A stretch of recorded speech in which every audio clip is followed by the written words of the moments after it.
Welcome back to my class. Hi guys, আমি আজ একটা নতুন টপিক নিয়ে তোমাদের সামনে চলে এসেছি। দেখতেই পাচ্ছ, এতক্ষণে জেনে গেছো টপিকটা কি। টপিকটা হলো গ্যাসেস ল, টেম্পারেচার এবং প্রেসার।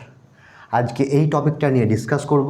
টপিকটা হবে WBCS, SSC CGL, general science for upper primary CTET, এইগুলোর জন্যে। তো এই ক্লাসটা দেখার আগে আমি তোমাদের সাজেস্ট করব যে এর আগে আমি একটা জেনারেল সায়েন্সের ক্লাস নিয়েছি, দ্যাট ইজ পরমাণুর গঠন।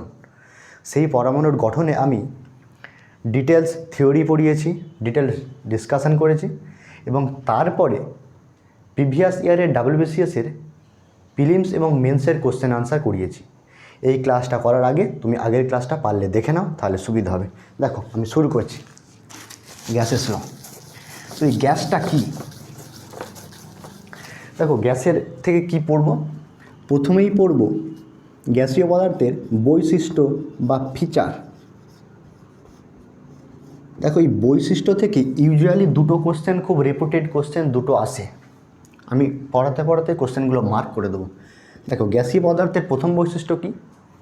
গ্যাসীয় পদার্থের কোনো আকার আয়তন থাকে না। যখন যেই পাত্রে থাকে তখন সেই পাত্রের আকার ধারণ করে। 2, গ্যাসীয় পদার্থ সংকোচনশীল এবং প্রসারণশীল। প্রসারণশীল কখন? যখন উষ্ণতা বৃদ্ধি করা হবে, অর্থাৎ উষ্ণতা বৃদ্ধি করা হবে তখন নির্দিষ্ট ভরের গ্যাস প্রসারণ করবে, এবং যখন উষ্ণতা হ্রাস করা হবে তখন সংকোচন করবে। এই দুটো পয়েন্ট বললাম। দেখো, এই থার্ড পয়েন্টটা খুব ইম্পর্টেন্ট জিনিস বলবো। সেটা হলো দুটো গ্যাসীয় পদার্থ, দুটো গ্যাসকে যদি একটা পাত্রের মধ্যে রেখে দিই তখন তারা পরস্পরের সঙ্গে মিশে যাবে। সেই প্রক্রিয়াটাকে বলা হয় ব্যাপন প্রক্রিয়া। ব্যাপন ইংলিশে বলা হয় ডিফিউশন। আবার একবার রিপিট করছি, পরস্পর রাসায়নিক বিক্রিয়া করে না এমন দুটো গ্যাসকে যদি একটি পাত্রের মধ্যে রেখে দিই, আবদ্ধ পাত্রে, তখন তারা পরস্পরের সঙ্গে মিশে যাবে। এই প্রক্রিয়াটাকে বলা হয় ব্যাপন প্রক্রিয়া।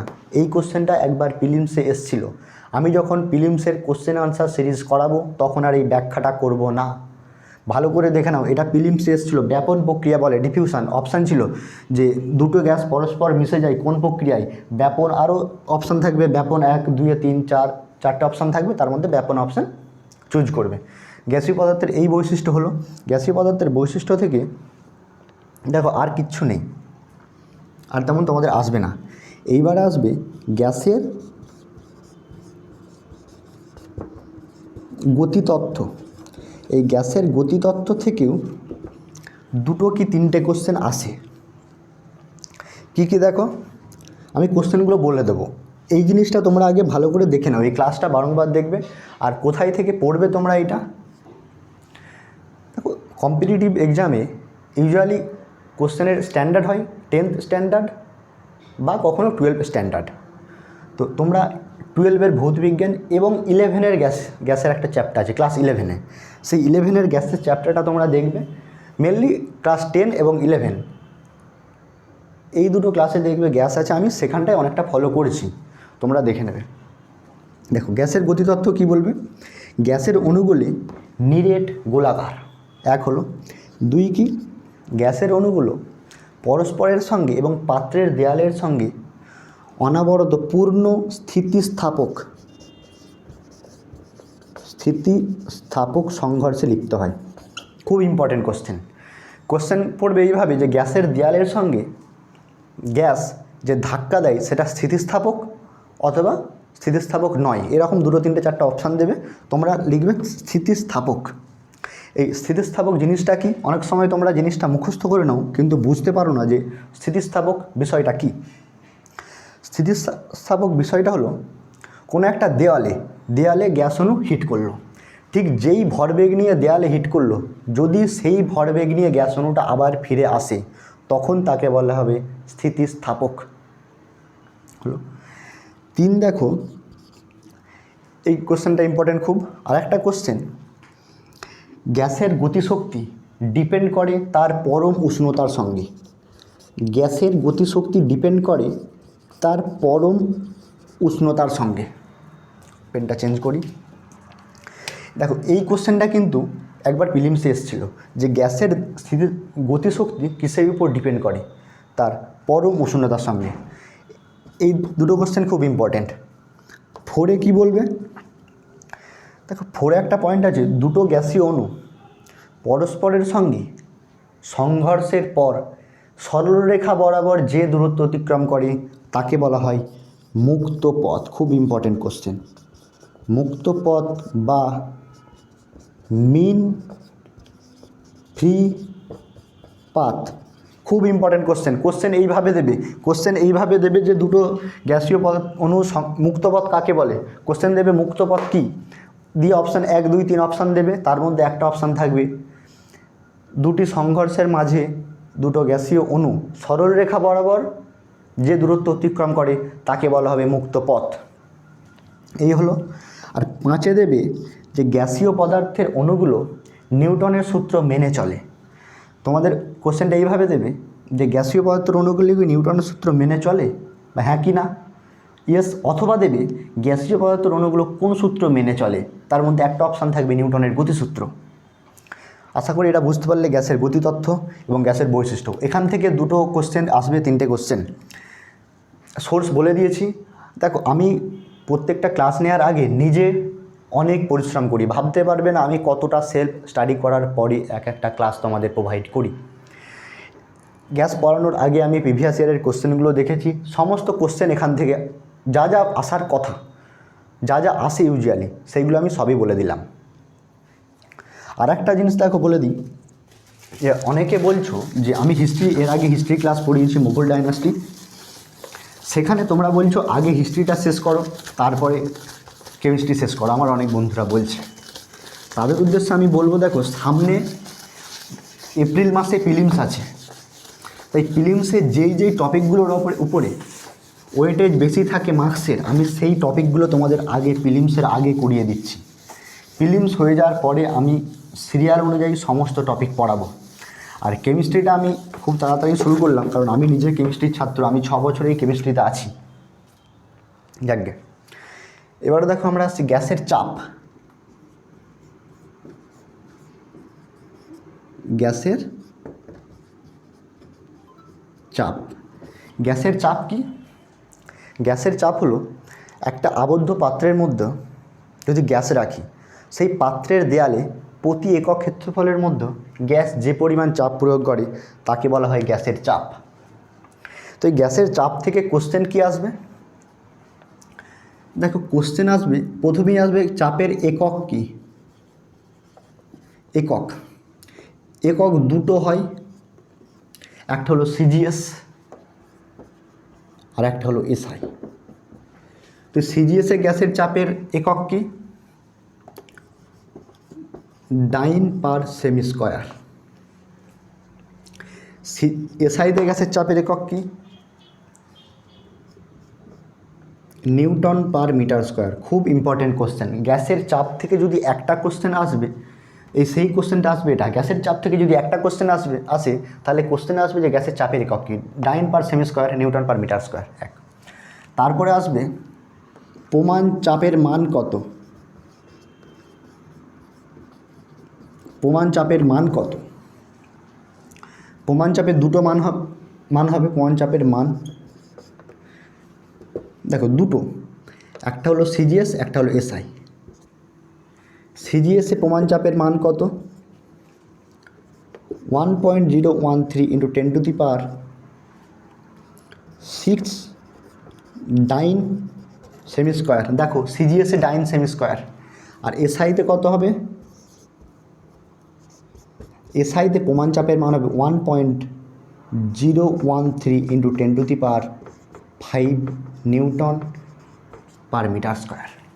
প্রমাণ চাপের মান খুব important, 1.013 × 1.013 × 10⁵ newton per metre square, 1.013 × 10⁶ dyne per semi square. প্রমাণ চাপের মান এটা হলো। এরপরে খুব ইম্পর্টেন্ট, একদম কোশ্চেন ওরিয়েন্টেড পড়াচ্ছি উইথ কনসেপ্ট। ক্লাসটা ভালো করে দেখলে তোমাদের আর কোনো বই পড়া লাগবে না, আমি দায়িত্ব নিয়ে বলছি। এবারে তোমাদের দেবে দেখো স্ট্যান্ডার্ড প্রমাণ চাপ এবং উষ্ণতা বলতে কি বোঝো। দেখো প্রমাণ চাপ তো আমি বলে দিলাম, আরেকবার বলছি, প্রমাণ চাপ ও উষ্ণতা।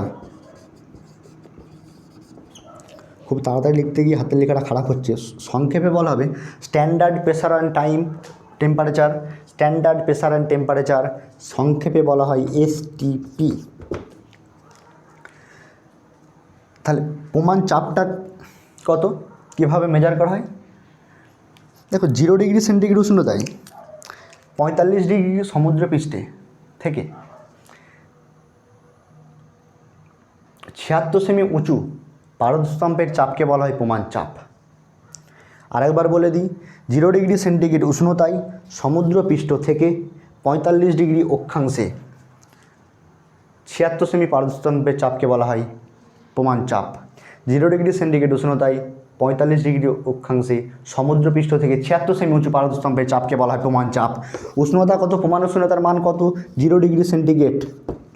খুব ইম্পর্টেন্ট কোশ্চেন, প্রমাণ চাপ এবং উষ্ণতার মান কত, বা প্রমাণ চাপ ও উষ্ণতা কাকে বলা হয়? দেখবে অপশান যেভাবে দেওয়া থাকবে তোমরা সেইভাবে আনসার করবে। প্রমাণ চাপ এবং উষ্ণতা বলে দিলাম। দেখো আরেকটা থাকবে, গ্যাসের উপর উষ্ণতার প্রভাব। উষ্ণতার প্রভাব কি? একটা উষ্ণতা বাড়ালে কী হবে, আর একটা উষ্ণতা কমালে কী হবে?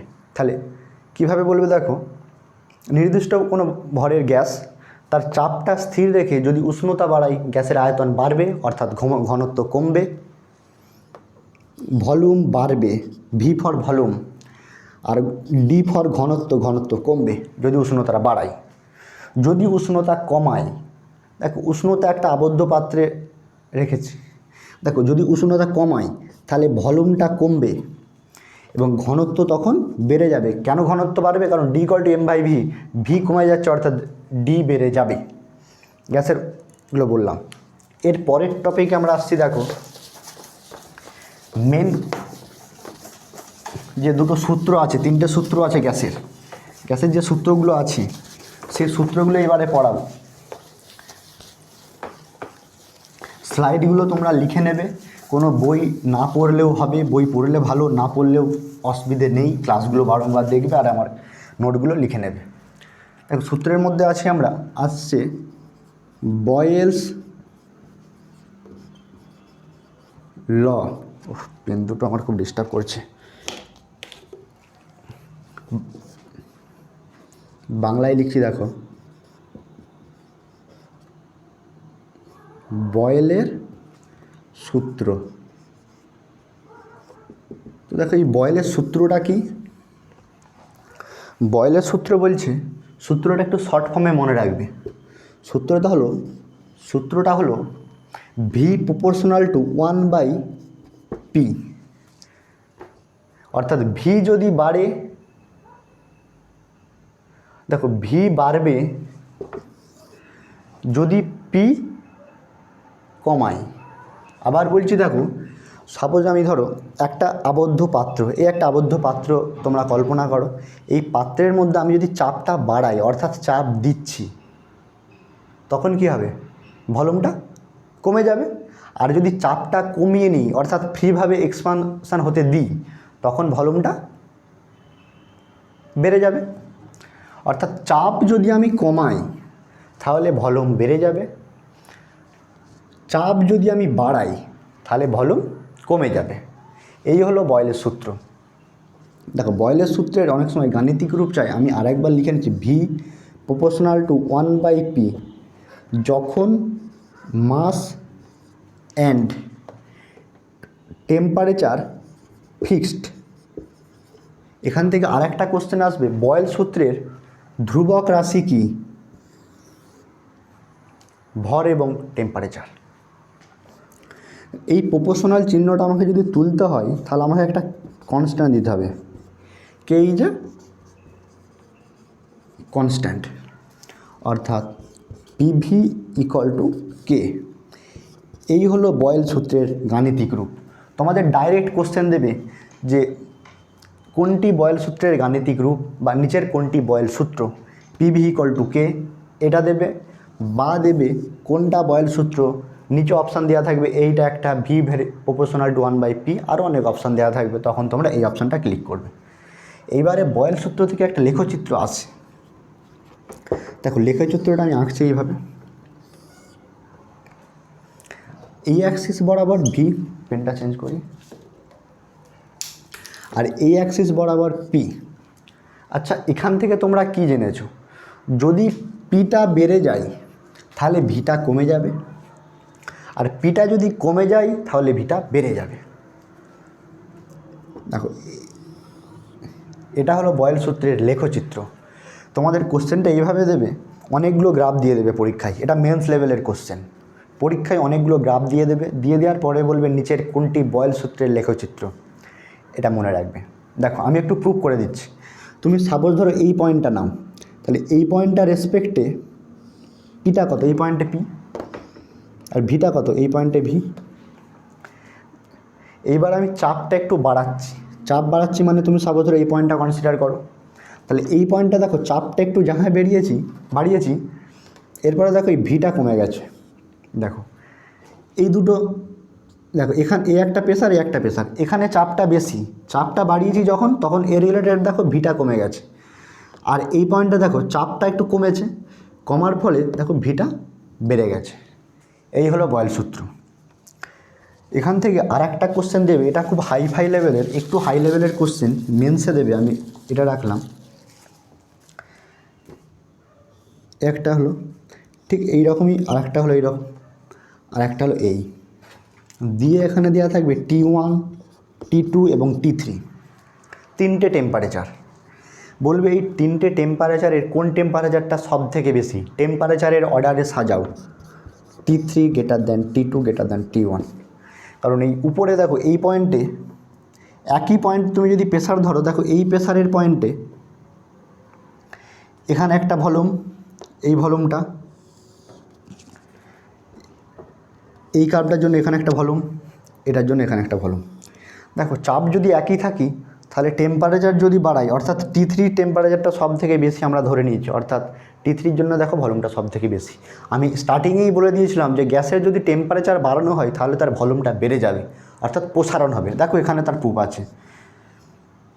এই জিনিসটা আমি যখন ক্লাস 10-এ ছিলাম তখন আমি নিজে বুঝতে পারিনি, আমি নিজে যখন ক্লাস 11-এ উঠলাম তখন এই গ্রাফটা বুঝতে পেরেছিলাম যে কেন T3 greater than T2 greater than T1। Boyle সূত্র আমি এখানে শেষ করলাম, পরের পার্টটা পরের ক্লাসে দেখাবো, নাহলে ভিডিওটা অনেকটা বড় হয়ে যাবে। যদি ক্লাসটা ভালো লাগে একটা লাইক করবে, শেয়ার করবে এবং সাবস্ক্রাইব করবে, আর সঙ্গে বেল আইকনটা বাজিয়ে রাখবে, যাতে আমি ভিডিও আপলোড করলে তোমরা নোটিফিকেশান পেয়ে যাও সঙ্গে সঙ্গে। ওকে, বেস্ট অফ লাক।